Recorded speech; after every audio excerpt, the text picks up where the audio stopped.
जब जब हो ये धर्म की हानि, जब जब हो ये धर्म के बाढ़ही असुर अधम अभिमानी, बाढ़ही असुर अधम करही अनीति जाई नहीं बरनी, सीधही विप्र धैनु सुर धरनी, तब तब धरि हरि विविध शरीरा, हरहि कृपा निधि सज्जन, सज्जन पीरा, सज्जन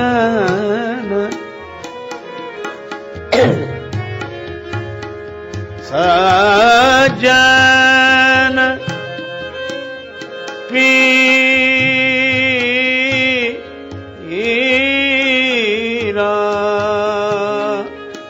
पीरा, पीरा, हरहि कृपा निधि सज्जन पीरा, हरहि कृपा निधि।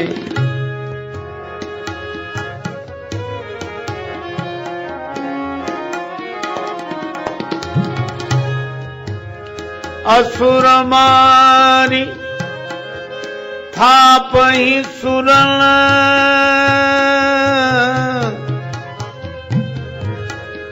राखहि निज श्रुति सेतु, जग विस्तारहि विशद जस, राम जन्म कर हेतु,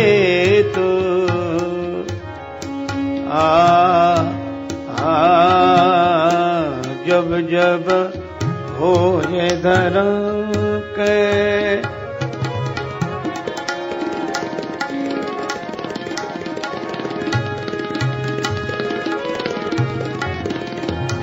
जब हो ये धर्म के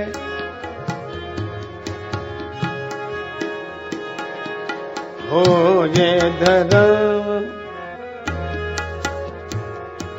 बाणै असुर अधम अभिमानी, जब जब हो ये धर्म के, जब जब हो ये धर्म धर्म धर्म के हानि, जब जब हो ये धर्म, हो ये धर्म, हो ये धर्म। यह मानस की पावन पंक्तियां प्रभु प्रेरणा से प्रवचन प्रसंग का आधार इस बार बनी हैं। जब जब हो ये धर्म कै हानि, बाढ़ई असुर अधम अभिमानी। नाना पुराण निगमागम सम वाक्य के आधार पर श्री तुलसीदास जी द्वारा प्रस्तुत यह पंक्तियां श्रीमद् भगवत गीता के उस श्लोक का अनुवाद है। यदा यदा हि धर्मस्य ग्लानिर्भवति भारत, अभ्युत्थानम् अधर्मस्य तदात्मानं सृजाम्यहम्। भगवान कहते हैं जब जब धर्म की हानि ही नहीं ग्लानि हो जाए, हानि तो तब जैसे कोई व्यक्ति किसी दुकान में रखे हुए सामान को खरीदे तो नहीं, पर देखने का मन हो, और ग्लानि तो तब जब देखने का भी मन ना हो। जब ऐसी स्थिति आ जाए कि धर्म को जीवन में उतारने की स्थिति भले ही न हो पर सुनना अच्छा लगे, समझना अच्छा लगे, तब तक हानि है। और जब धर्म सुनने में भी अच्छा न लगे, धर्म की बात करना भी अच्छा न लगे, तो ग्लानि हो गई। और ऐसी स्थिति जब जब निर्मित होती है तब तब भगवान अवतार लेते हैं। तो भगवान के अवतरण की जो ऐसी परिस्थिति है उसका सूत्र श्री रामचरितमानस में इस तरह दिया। महाराज प्रताप भानु अकेले ही जंगल में भटक गए। सूर्यास्त हो गया था। अब रात्रि हो गई। बाराह गुफा में प्रवेश कर गया। अब क्या करें, लौटते न बने। तो श्री तुलसीदास जी कहते हैं, फिरत विपिन आश्रम एक देखा। वन में भटकते हुए महाराज प्रताप भानु ने एक आश्रम देखा। अब श्री तुलसीदास जी का व्यंग समझने जैसा है। रात्रि में कुछ दिखाई देगा जो देखा, तो यह कहा जा सकता है कि भाई रात्रि उजेली रही होगी, चंद्रमा के प्रकाश में देखा। अब प्रताप भानु भटक गए। संकेत क्या है कि सूर्य के प्रकाश में थे तब नहीं भटके, चंद्रमा के प्रकाश में भटक गए। तो सूर्य ज्ञान का स्वरूप है। बंदौ गुरुपद कंज कृपा सिंधु नर रूप हर, महामोह तम पुंज जासु बचन रविकर निकर। जासु ज्ञान रवि भव निशिनासा, वचन किरण मुनि कमल विकासा। तो सूर्य ज्ञान का स्वरूप है और चंद्रमा मन का देवता है। चंद्रमा मन सो जाता है। तो सूर्य के प्रकाश में रहना ये ज्ञान के प्रकाश में रहना है, और चंद्रमा के प्रकाश में रहना ये तो मन के प्रकाश में रहना है। तो जब कोई ज्ञान के प्रकाश में रहता है तो गुरुमुखी होता है, और जब कोई मन के प्रकाश में रहता है तो मनमुखी होता है। और कितना सुंदर संकेत है कि सूर्य के प्रकाश में प्रताप भानु नहीं भटके और चंद्र के प्रकाश में भटक गए। इसका अर्थ यही हुआ कि जब तक कोई गुरुमुखी रहता है तब तक नहीं भटकता, जब मनमुखी हो जाता है तब भटकने बिना रह नहीं सकता, भटक ही जाता है। अब इन्हें आश्रम दिखा और आश्रम में एक महात्मा दिखे। अच्छा, श्री तुलसीदास जी महाराज से किसी ने पूछा कि ये महात्मा कौन है? तो उन्होंने कहा कि यह भी एक राजा ही है। अंतर इतना ही है कि प्रताप भानु विजयी राजा है और यह प्रताप भानु से पराजित राजा है। इसने वेश बदल लिया है, मुनि का वेश धारण कर लिया है। देखो, अब वेश को लेकर भी कितना सुंदर संकेत श्री तुलसीदास जी देते हैं कि हरि के कारण किसी का वेश बदल जाए तो बात समझ में आती है,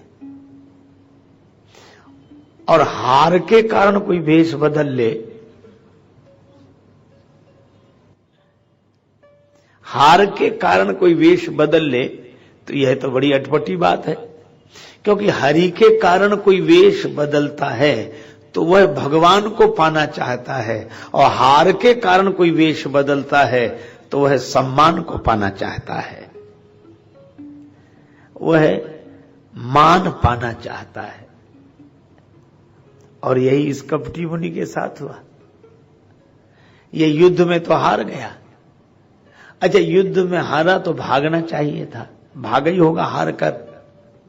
हार कर भागा तो खुद तो भागा है, लेकिन सिद्ध यह कर देना चाहता है कि मैं त्याग कर आया हूं। तो संसार की झंझटों से कोई भागे और सिद्ध यह करे कि संसार तो मेरे लिए नश्वर है, मिथ्या है, स्वप्नवत है, इसलिए मैं खुद छोड़कर आ गया। बस इसी को तुलसीदास जी कपटी मुनि कहते हैं। क्योंकि दोहावली में कहा, वचन वेश से जो बने तो बिगड़े परिणाम। वचन और वेश से जो बने तो बिगड़े परिणाम, और तुलसी मन सो जो बने तो बनी बनाई राम। यह तो हार गया था, इसलिए घर नहीं गया लौटकर। गांव वाले कहेंगे हार गए, घर वाले कहेंगे हार गए, तो फिर साधु बनकर जंगल में आ गया कि यहां पहचानने वाले लोग ही कम आएंगे, और जो आएंगे भी तो वो देखेंगे वाह इतना बड़ा त्याग किया, सब छोड़कर जंगल में आ गया। तो यह कपटी मुनि दिख गया राजा प्रताप भानु को। अब राजा प्रताप भानु ने उतर तुरगते कीन प्रणामा। प्रताप भानु घोड़े से उतरे और प्रणाम किया मुनि के चरणों में। देख सुवेश, सुंदर वेश देखा, समझा महात्मा है। किसी ने कहा कि राजा प्रताप भानु जैसे भी भ्रम में पड़ गए, पहचान नहीं सके। श्री तुलसीदास जी ने कहा कि मयूर की सुंदरता देखकर, मोर की मयूर की सुंदरता देखकर किसे यह भरोसा आएगा कि इसका भोजन सांप है। तुलसी देख सुवेश, भूलई मूड न चतुर नर, सुंदर के की ही पेख, बचन सुधासम असन अहि। मयूर बोलता है तो ऐसे अमृत जैसा बोलना है, ऐसा। अच्छा, एक अद्भुत बात है, जिस वाणी से बोला जाता है वही वाणी जब रसना होती तो स्वाद भी तो उसी से लिया जाता है। अच्छा, एक और अद्भुत बात क्या, जब हम बोलते हैं तो शब्द बाहर जाते हैं, और जब हम स्वाद लेते हैं तो पदार्थ भीतर जाता है। तो स्वाद लेना अपने लिए है और वाणी का व्यवहार दूसरों के लिए है। अच्छा, जब हम दूसरों के लिए बोले तो कुछ और हो, और अपने लिए स्वाद लें तो कुछ और हो। अपने भोजन का अवसर आवे तो सांप खा जाए, और दूसरों को बोली सुनाना हो तो बहुत मधुर मधुर बोले। पर मयूर को देखकर कौन भरोसा कर सकता है कि ऐसी वाणी और वैसा आहार। इसी तरह प्रताप भानु कपटी मुनि का वेश देखकर नहीं समझ सके, भ्रम में आ गए। और यह होता ही है। तो प्रताप भानु वहां पहुंच क्यों गए, कैसे गए, गलती है। तुलसीदास जी बोले कि देखो, अपने जीवन को सही दिशा देने की प्रेरणा कथाओं से लेनी चाहिए। अब क्यों पहुंच गए और गलत किया इसलिए पहुंच गए, ये सब मत सोचो। तुलसी जसी भवितव्यता तैसई मिलई सहाय, आप न आवई ताहि पह ताहि तहां ले जाए। ये होनी ऐसी ही होती है, जो होना होता है वो होकर रहता है। पल से पल में क्या हो जाए पता नहीं तकदीर का। गति ब्रह्मा की टरे न टारे, अजब खेल रघुवीर का। गति ब्रह्मा की टरे न टारे, अजब खेल रघुवीर का। पल से पल में क्या हो जाए, पता नहीं तकदीर का।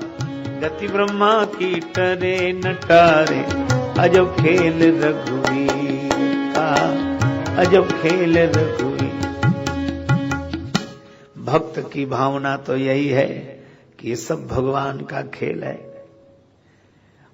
भगवान शंकर कहते हैं, बोले बिहसी महेश तब ज्ञानी मूढ़ न कोय, जेहि जब रघुपति करई जस सो तस ते ही छन हो। यह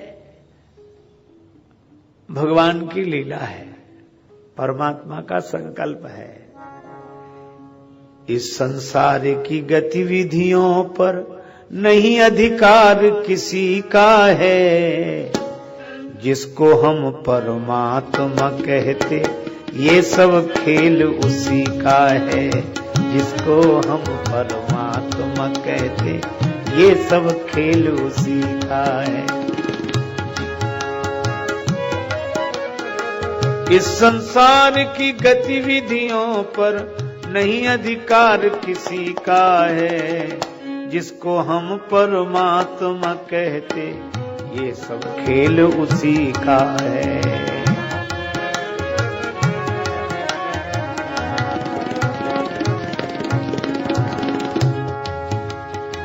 क्षण भर को भी नहीं छोड़ता, सदा हमारे साथ में। क्षण भर को भी नहीं छोड़ता, सदा हमारे साथ में। काया की श्वासा डोरी का तार उसी के हाथ में। काया की श्वासा डोरी का तार उसी के हाथ में। हंसना रोना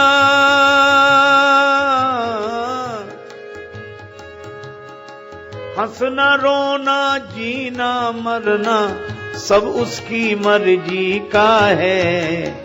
जिसको हम परमात्मा कहते, ये सब खेल उसी का है। जिसको हम परमात्मा कहते, ये सब खेल उसी का है।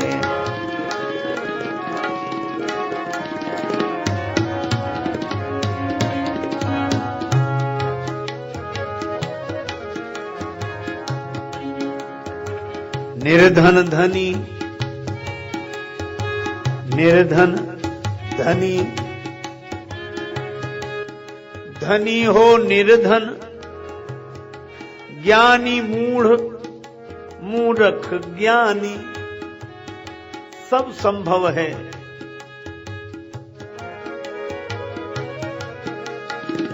निर्धन धनी, धनी हो निर्धन, ज्ञानी मूढ़ मूर्ख ज्ञानी। सब कुछ अदल बदल देने में कोई नहीं उसकी सानी। समझदार भी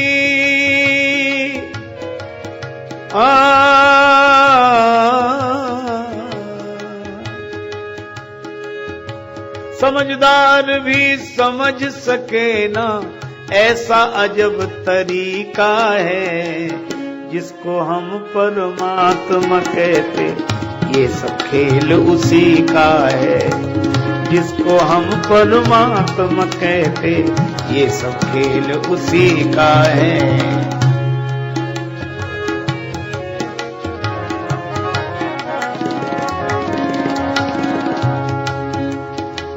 मिट्टी काली पीली हरे बन, मिट्टी काली पीली हरे बन। आसमान का रंग नीला, सूर्य सुनहरा चंद्रमा शीतल, सब कुछ उसकी ही लीला। सुनहरा सूर्य सुनहरा चंद्रमा शीतल, सब कुछ उसकी ही लीला। सबके भीतर स्वयं छिप गया, सबके भीतर स्वयं छिप गया, सृजनहार सृष्टि का है। जिसको हम परमात्मा कहते, ये सब खेल उसी का है। जिसको हम परमात्मा कहते, ये सब खेल उसी का।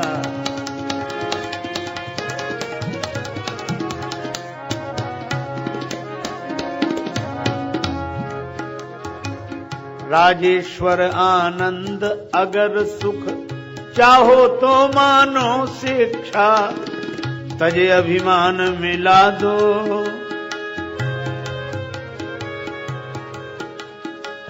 तजे अभिमान मिला दो, उसकी इच्छा में अपनी इच्छा। यही भक्ति का भाव है प्यारे, यही भक्ति का भाव है प्यारे। सूत्र यही मुक्ति का है। जिसको हम परमात्मा कहते, ये सब खेल उसी का है।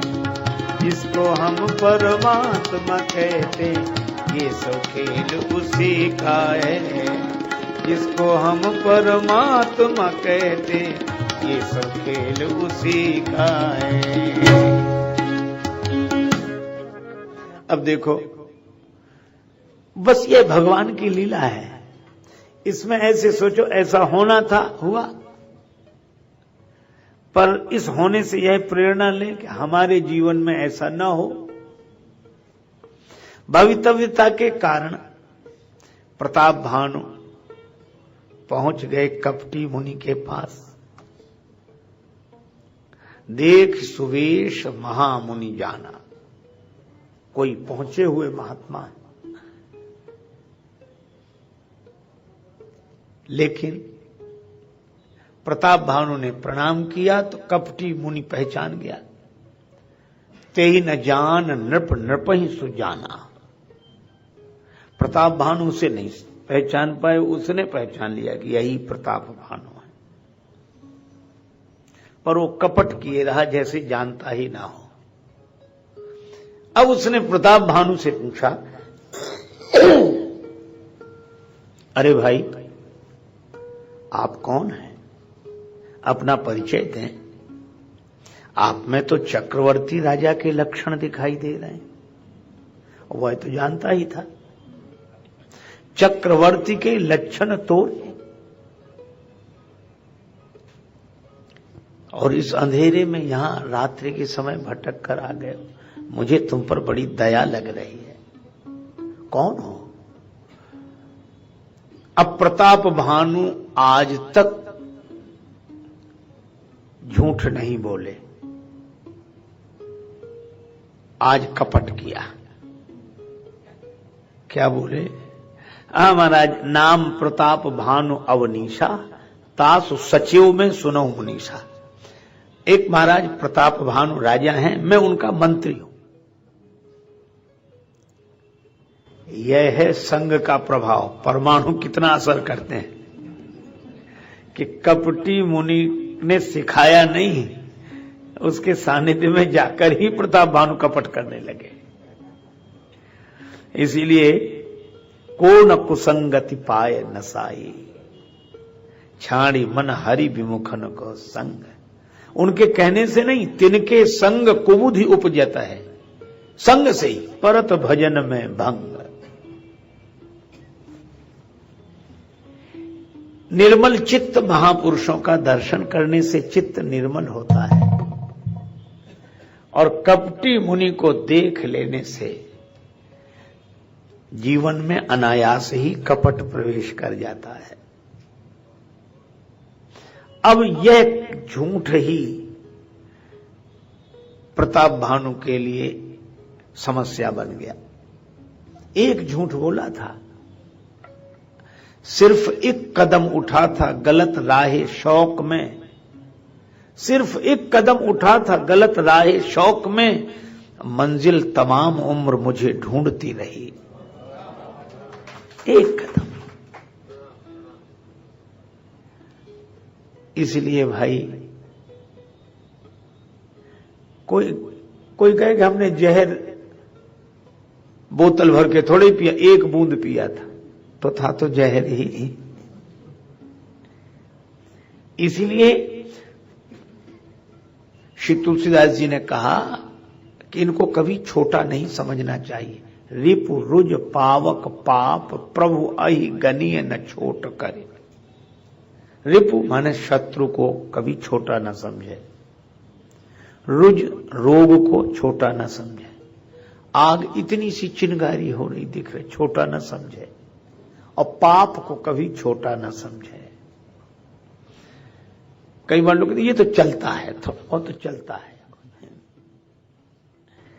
इसलिए भाई एक झूठ बोला बस, कपटी मुनि कुछ नहीं बोला, वह तो कपट में बड़ा प्रवीण। अब ऐसा करो,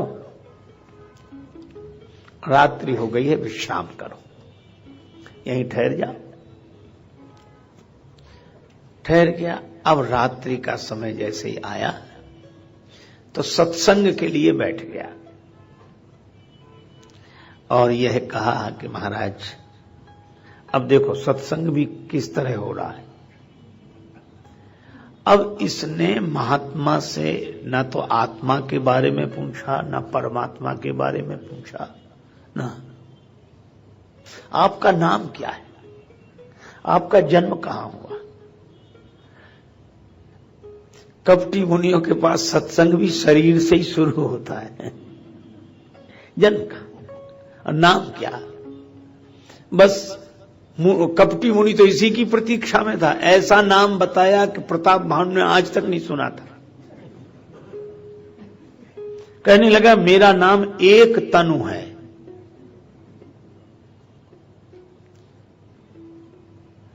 ये इस तरह के षड्यंत्र करने वाले वेश बनाकर इनका नाम सबकी तरह कैसे हो जाए, कुछ तो विशेषता होनी चाहिए, क्योंकि वो खुद सहज नहीं है तो नाम कैसे सहज हो। एक तनु। अब प्रताप भानु ने कहा कि महात्माओं के दर्शन तो हुए पर ऐसा नाम आज तक नहीं सुना, महाराज इस नाम का अर्थ क्या है। कपटी मुनि बोला इसीलिए तो मैं एकांत में रहता हूं, किसी को बताने से क्या लाभ। अब तुम आ गए तो तुम्हें नाम बता दिया तो नाम का अर्थ पूछ रहे हो, फिर मेरे बारे में क्या क्या पूछोगे। मैं अपने को सब छिपा कर रखता हूं। अच्छा छिपा कर रखते हो तो क्या है तुम्हारे पास जो छिपा के रखते हो, इस नाम का अर्थ बता दो। नाम एक तनु, इसका अर्थ का आदि सृष्टि उपजी जब वहीं तब उत्पत्ति है मोर। जब यह सृष्टि शुरू हुई थी तब हमारा जन्म हुआ था। कितने प्रलय चले गए, कितने बार सृष्टि हुई मिटी, पर मैं अब तक उसी शरीर में हूं, इसलिए मेरा नाम एक तनु है। कितनी लंबी उम्र बताई।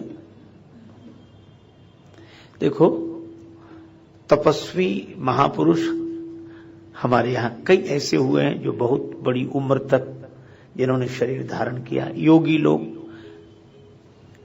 हमारी कल्पना से ऊपर उम्र तक जीवित रहते हैं और वे सब वंदनीय है। लेकिन कोई इसको ही महत्वपूर्ण मानकर इसी का स्वयं प्रचार करे।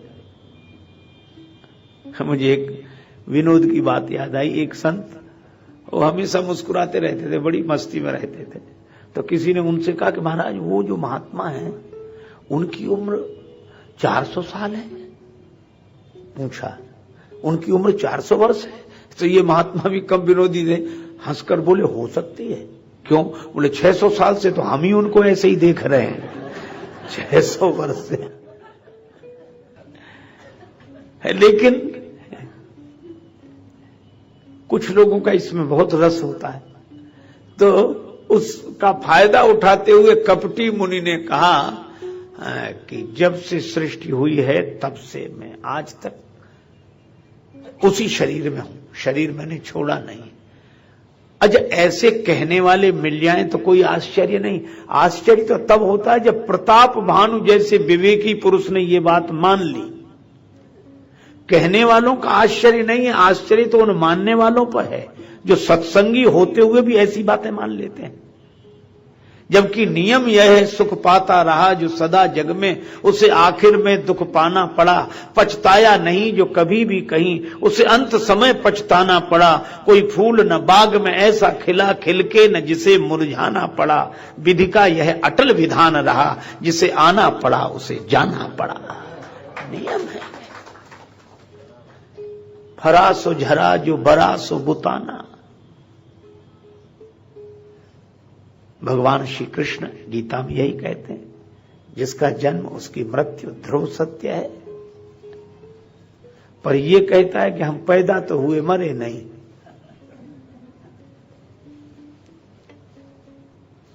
पर प्रताप भानु ने मान लिया। अच्छा, पहली बात तो यही है, वो कहता है कि जब से सृष्टि शुरू हुई, तो इससे पूछो कब से हुई। बस जब से हुई। अच्छा, अब इसमें भी अगर ज्ञानी महापुरुषों के ढंग से विचार करें तो यह जब सृष्टि शुरू हुई होगी तब तो किसी का भी कोई पिछला जन्म नहीं रहा होगा, और जब पिछला कोई जन्म नहीं रहा होगा तो कोई कर्म नहीं रहे होंगे, और कर्म नहीं रहे होंगे तो कोई भाग्य, कोई प्रारब्ध नहीं बना होगा। तो जब सृष्टि शुरू हुई तो यह जीवन जो मिला वह किस प्रारब्ध के अनुसार आगे चला। तो इसका उत्तर देने वाले कहते हैं कि जब प्रलय हुई थी तब के संस्कार थे, सृष्टि आरंभ होने पर फिर शुरू हो गए। जैसे आदमी सोता है, सवेरे फिर अपने काम में लग जाता है।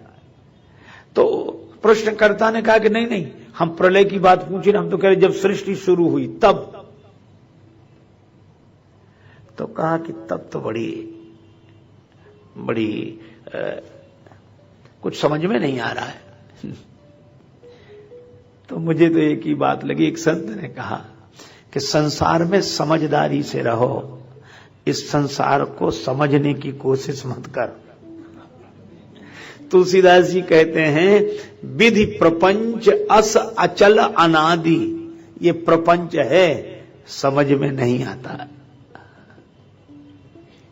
मुझे स्मरण आया,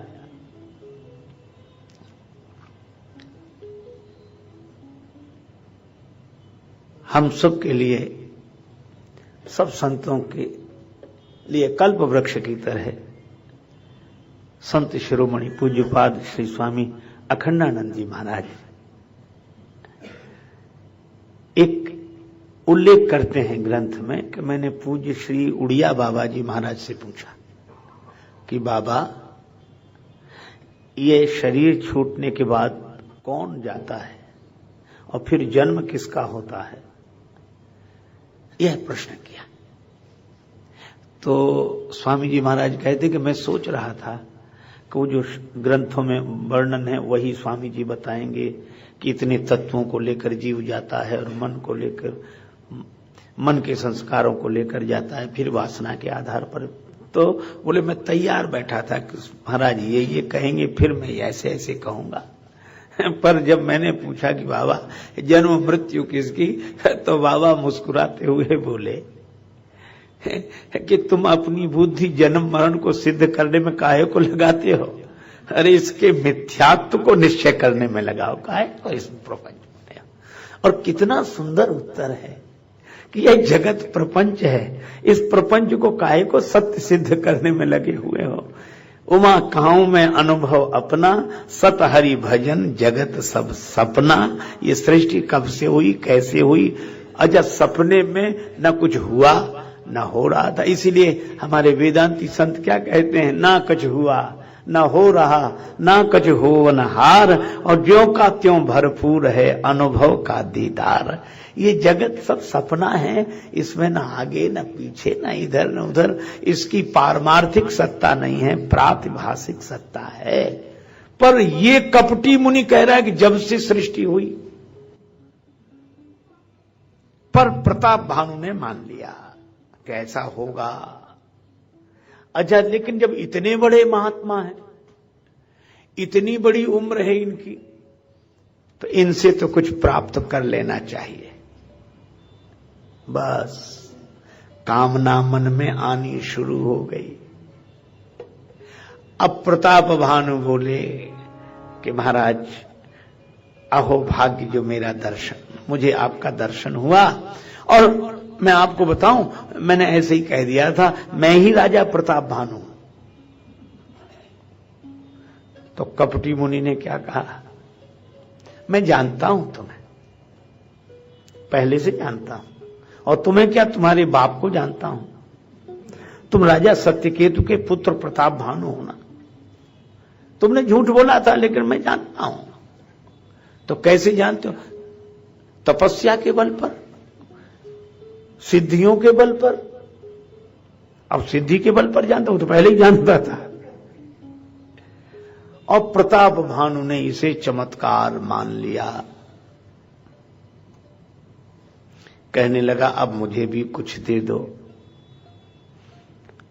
बोलो, जो मांगो सो मिले, क्या चाहिए। अब मांग देखो कैसी अजीब है। कामनाएं कैसे शुरू हुई, अब तक दबी रही। दमित वासनाएं अमित रूप ले जब,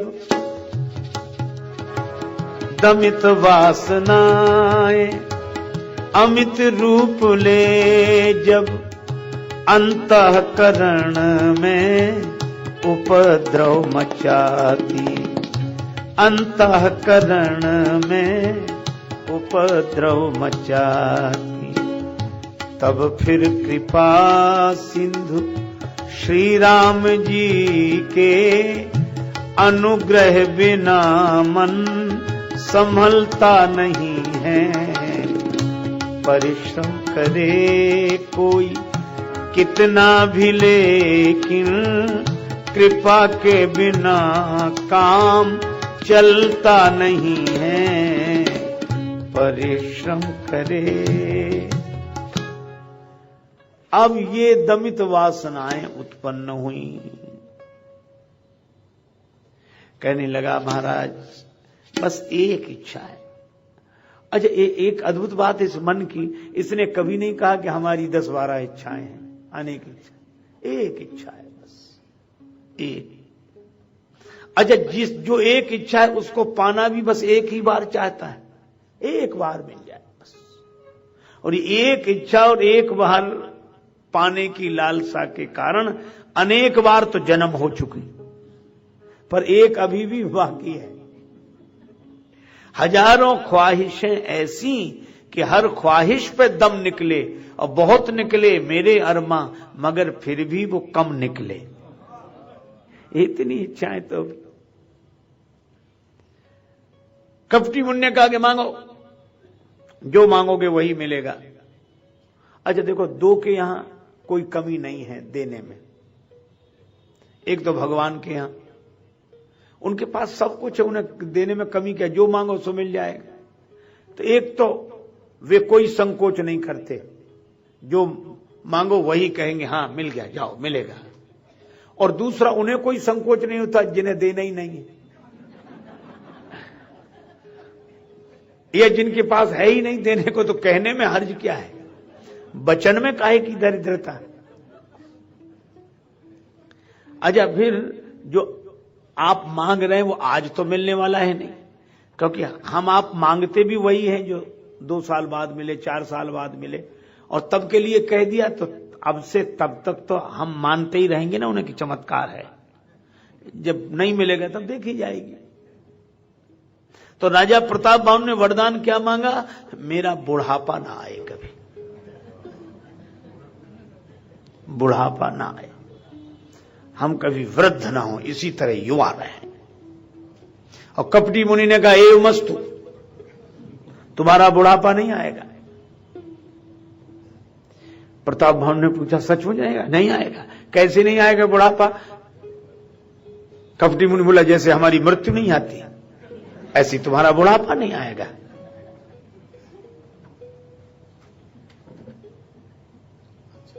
और राजा प्रताप भानु ने मान लिया कि बुढ़ापा नहीं आएगा। अब ठीक है, वृद्धावस्था में बड़ा कष्ट पराधीन हो जाता है जीवन, ये युवावस्था हमेशा रहे। वाह वाह वाह, बहुत बड़ी कृपा, आपकी बड़ी कृपा। कपटी मुनि ने कहा आप तो प्रसन्न हो। हाँ महाराज। लेकिन थोड़ी देर बाद प्रताप भानु ने सोचा कि बुढ़ापा तो नहीं आएगा लेकिन मृत्यु तो आ सकती है। तो यह वरदान हुआ कि श्राप। जैसे कोई किसी से कहे कि तुम्हारा बुढ़ापा ना आए, मतलब जवानी में ही साफ। तो ये वरदान है कि श्राप।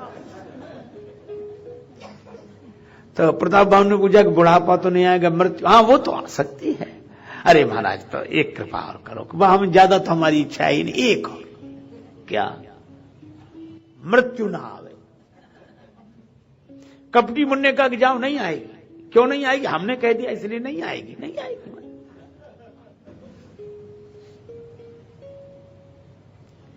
अब कहीं वो ऐसे कह रहा था जैसे मौत इनसे पूछ कर आएगी कि आए कि नहीं।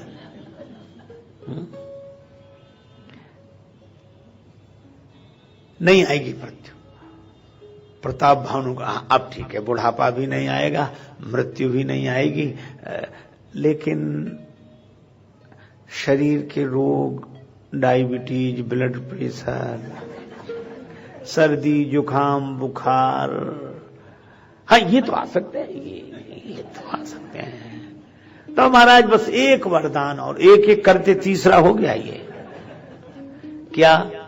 जरा मरण और दुख रहित तन, शरीर में कोई दुख ना रहे, बुढ़ापा ना हो, मृत्यु ना हो, कोई शारीरिक पीड़ा ना रहे, बस यही चाहता। कपटी मुनि बोला एव मस्तु, ऐसा ही होगा, न तुम्हारी बुढ़ापा आएगा तुम्हें, न तुम्हारी मृत्यु होगी, न तुम्हारी कोई शारीरिक पीड़ा होगी। अब ठीक है महाराज, अब मेरा बुढ़ापा नहीं आएगा, अब मेरी मृत्यु नहीं होगी, अब मेरा शरीर रोगी नहीं होगा। महाराज सब मिल गया, सब मिल गया, बस। अच्छा, एक इच्छा निवृत्त होती है तो दूसरी इच्छा पैदा होने में देर कितनी लगती है? तो तुरंत बोला लेकिन एक बात है महाराज। क्या? युद्ध में तो कोई मुझे हरा सकता है। हाँ युद्ध में तो हार जीत तो लगी रहती है, हार सकते हो। अच्छा, तो शारीरिक तो कोई पीड़ा नहीं रहेगी, पर ये मानसिक वेदना मैं कैसे सह पाऊंगा? हार की वेदना, जो जीवन भर जीतता रहा वो हार जाए। तो एक वरदान और दे दो, समर जीते जनि को, मुझको कोई युद्ध में न जीत पावे। कपटी मुनि बोला ऐसा ही होगा, मांग ले, आज जी खोलकर मांग ले, जो मांगना हो सो मांग ले। अब झूठों के लिए कहने में हर्ज क्या है? अब ठीक है, बुढ़ापा नहीं आएगा, मृत्यु नहीं होगी, शरीर में कोई पीड़ा नहीं होगी, युद्ध में कोई जीतेगा नहीं। हाँ, लेकिन एक बात पूछें अब फिर, लेकिन क्या हमारे अलावा और भी तो राजा रहेंगे? हाँ, ये तो धरती अनेक राजा रहेंगे। नहीं, एक छत्र, यही वरदान और दे दो, हमारा ही राज्य रहे और कोई हमारे अलावा दूसरा राजा ना हो। कपटी मुनि बोला एव मस्तु, ऐसा ही होगा। अच्छा मैं ही राजा रहूं और तो कोई नहीं ना, लेकिन मेरे शत्रु तो रहेंगे। हार भले ही जाए हमसे, पर हमें मानेंगे तो नहीं, और किसी को जबरदस्ती तो मनवाया नहीं जा सकता। हाँ ये तो है। तो एक वरदान और, एक छत्र रिपुहीन मही, शत्रुओं से रहित हो पृथ्वी। अच्छा ठीक है, यह भी होगा। तो अब तो चुप हो जाना चाहिए, सब मिल गया। बुढ़ापा नहीं आएगा, मृत्यु नहीं होगी, कोई शारीरिक पीड़ा नहीं रहेगी, युद्ध में कोई जीत नहीं पाएगा, इन्हीं का राज्य रहेगा, कोई शत्रु नहीं रहेगा पृथ्वी पर। लेकिन तो भी एक इच्छा रह ही गई। कौन सी? महाराज ऐसा राज्य हमारा कितने दिन होगा? बोला अब ये कोई ठिकाना, जितने दिन चल जाए। बोला ऐसा नहीं, एक वरदान और, राज कल्प सत हो, 100 कल्पों तक मेरा राज्य रहे। कितनी इच्छाएं हैं। अच्छा, अब ये प्रताप भानु की कथा तो केवल संदेश देती है। अगर हमें भी मौका मिल जाए तो इतनी इच्छाएं निकल पड़े जिनका हमें खुद पता नहीं है अभी। और वही प्रताप भानु के साथ हुआ। इतनी मन की वासनाएं, इतनी मन की कामनाएं,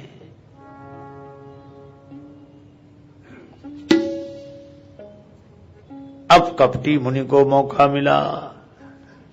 मैं तुमसे कहता हूं, कालहु तू पद नाई है सीसा, कालहु तू पद नाई सीसा, कालहु तू पद नाई। एक विप्र कुल छाड़ी महिषा, एक विप्र कुल छाड़ी महिषा, कालहु तू बदनाई।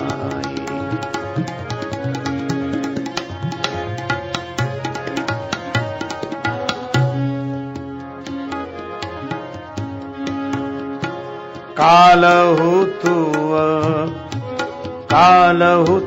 पदनाई, कालहु तू पदनाई, कालहु तू पदनाई,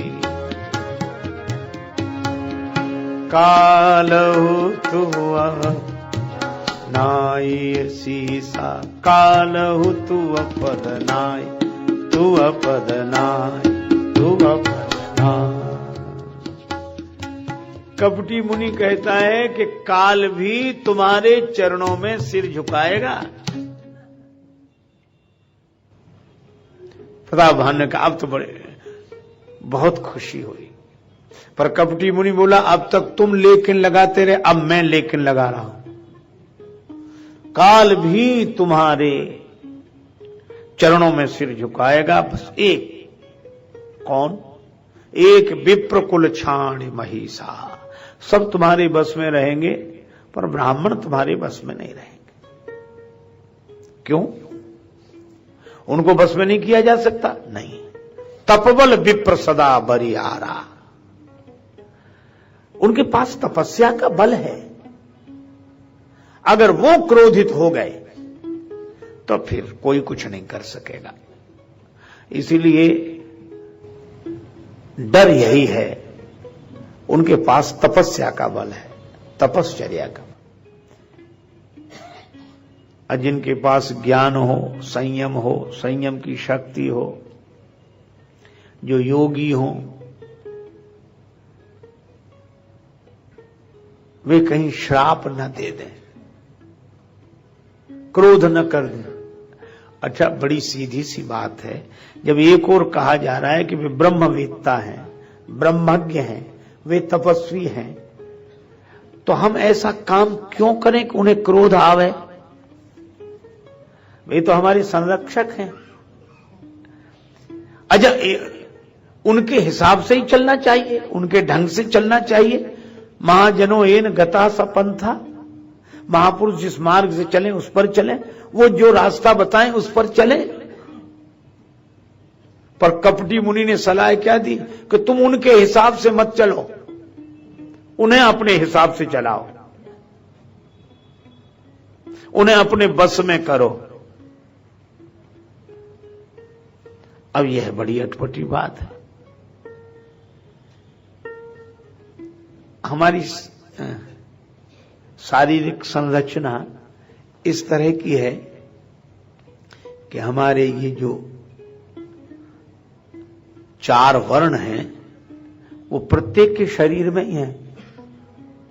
वेद मंत्र है, आप तो जानते ही हैं, ब्राह्मण मुखमासीत बाहु राजन्या, ये ब्राह्मण है, सिर मुख, ये हाथ क्षत्रिय है, उदर वैश्य है, चरण शूद्र है। और मुझे तो लगता है कि इन्हीं की प्रधानता से सारी सृष्टि भगवान ने बनाई, पूरा विश्व ब्रह्मांड बनाया। चातुर्वर्ण्यम मया सृष्टम गुण कर्म विभागशः। ये 4 वर्ण प्रत्येक के शरीर में है, कहीं और ढूंढने जाने की जरूरत नहीं, और जहां है वो व्यवस्था की दृष्टि से है, पर परमात्मा की संरचना में यह 4 वर्ण है। अच्छा आप देखो ब्राह्मण का काम क्या है? ज्ञान देना और ज्ञान रखना, समझ रखना। आप ये देखो, सबको ज्ञान देने वाला सबके शरीर में यही केंद्र है, दिमाग, यही सबको ज्ञान देता है। और ज्ञानेंद्रियां लगभग सब यही हैं। नेत्रों को रूप का ज्ञान है, श्रवण को शब्द का, नासिका गंध का, रसना स्वाद का, त्वचा तो स्पर्श का, तो यहां भी त्वचा है। तो ये ज्ञान का केंद्र तो यही है, ये सबको ज्ञान देता है। अच्छा इसीलिए ज्ञान का सम्मान होता है, तिलक यहीं लगाते हैं, मुकुट यहीं पहनाते हैं, माला यहीं। अच्छा मान लो किसी के खोपड़ी में, सिर में ज्ञान ना भी हो तो भी मुकुट यहीं पहनाएंगे, माला यहीं पहनाएंगे। यही तो रामचरितमानस में कहा, पूजिए विप्रशील गुणहीन। अगर नहीं भी हो तो भी इसकी पूजा करते हैं। ये ज्ञान, सबको ज्ञान यहीं से मिलता है। पांव किधर चले, हाथ क्या करे, ये इसीलिए इसको हेड बोलते हैं, हेड प्रमुख है, हेड। अच्छा और ये हाथ क्षत्रिय है, क्षत्रिय का काम है रक्षा करना। ये प्राकृतिक है, किसी ने सिखाया नहीं। किसी भी अंग पर कोई प्रहार करे तो हाथ ही आगे बढ़ते। सिर पर कोई डंडा मारे तो रक्षा करने कौन आता है? भैया क्या कर रहे, डंडा मत मारो, नहीं नहीं ऐसे नहीं। अच्छा पेट पर भी कोई प्रहार करे तो हाथ आगे हो जाते, नहीं नहीं नहीं भैया ऐसे मत करो। अच्छा अब एक बात सोचो, हाथ से ज्यादा मजबूत पांव है और पांव पर भी कोई डंडा मारे तो रक्षा कौन करता है? हाथ। अरे नहीं, उड़िया ही हाथ असनेहू के घाये।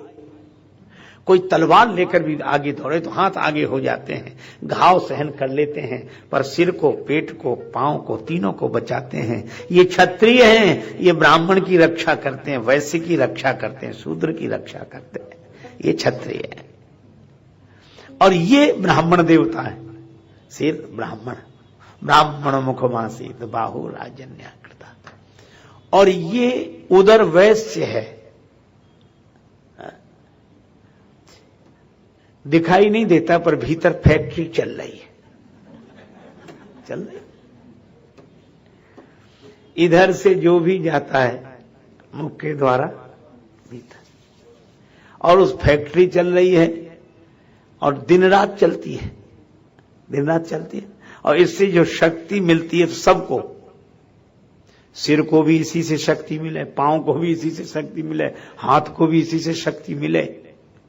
गुप्त है, फैक्ट्री चल, यही गुप्ता जी हैं, गुप्त हैं, अंदर ही अंदर अंदर चल रहा है ये वैसे। पर इन्हीं के कारण सबको शक्ति मिलती है। वैश्य के व्यवसाय से ही ब्राह्मण को विचार करने की शक्ति मिलती है, क्षत्रिय को रक्षा करने की शक्ति मिलती है, और शूद्र को सेवा करने की सामर्थ्य शक्ति मिलती है। इनसे ये वैश्य है। और चरण शूद्र है। देखो ये तीनों का भार उठाए, पेट का भी, हाथों का भी, सिर का भी। चरण शूद्र है। एक सज्जन मुझसे कहने लगे, आपके यहां तो शूद्र अछूत हैं, अछूत माने जाते हैं। हमका प्रचार गलत हो गया, हमारे यहां शूद्र कभी अछूत नहीं है। बोले क्यों? हमने कहा हमारे यहां तो चरण शूद्र माने जाते हैं, और जिस संस्कृति में चरण ही छुए जाते हों वहां शूद्र अछूत कैसे हो सकते हैं? हमारे यहां तो चरण छूते हैं। अच्छा और कितनी अद्भुत बात है, सिर रखते हैं चरणों। यह हमारे यहाँ शूद्र और ब्राह्मण का मिलन है। हमारी संस्कृति बहुत उदार है, बड़ी विचार संपन्न है। अब यह बात अलग है कि यह मंत्र विचारकों के हाथ न पड़े, प्रचारकों के हाथ पड़ जाए और कुछ का कुछ अर्थ हो जाए, वो एक अलग बात है। लेकिन ये चारों तो ये सिर ब्राह्मण है, बुद्धि है, बुद्धि का देवता है, ब्रह्मा है। और ये कपटी मुनि कैसी विचित्र सलाह दे रहा है। ब्राह्मण के अनुसार चलना माने बुद्धि के अनुसार चलना, और ये कहता है कि तुम ब्राह्मणों के अनुसार मत चलो, ब्राह्मणों को अपने अनुसार चलाओ। इसका अर्थ है कि तुम दिमाग के ढंग से मत चलो, बुद्धि के हिसाब से मत चलो, बुद्धि को अपने हिसाब से चलाओ। बुद्धि के हिसाब से चलने वाले बुद्ध हो जाते हैं और बुद्धि को अपने हिसाब से चलाने वाले बुद्धू रहते हैं। इसलिए हमेशा बुद्धि अच्छा। और अपने यहां वेदों से लेकर श्री हनुमान चालीसा तक हम सनातन धर्मियों ने, भक्तों ने एक ही वरदान मांगा, एक पवित्र बुद्धि का। गायत्री मंत्र में भी पवित्र बुद्धि की प्रार्थना है, धियो यो न प्रचोदयात्। श्री रामचरितमानस में जासु कृपा निर्मल मति पावो, और श्री हनुमान चालीसा तक में कुमति निवार सुमति के संगी। क्योंकि दिमाग अगर ठीक है तो सब ठीक है। एक आदमी बोला हमारा तो पेट खराब हो गया, क्यों? खा गए ज्यादा, वो कहते रहे तो रोका नहीं था। बोले दिमाग में तो आई बात कि ना खाओ, लेकिन हम स्वाद में खा गए, तो पेट बाद में खराब हुआ, पहले दिमाग खराब हुआ।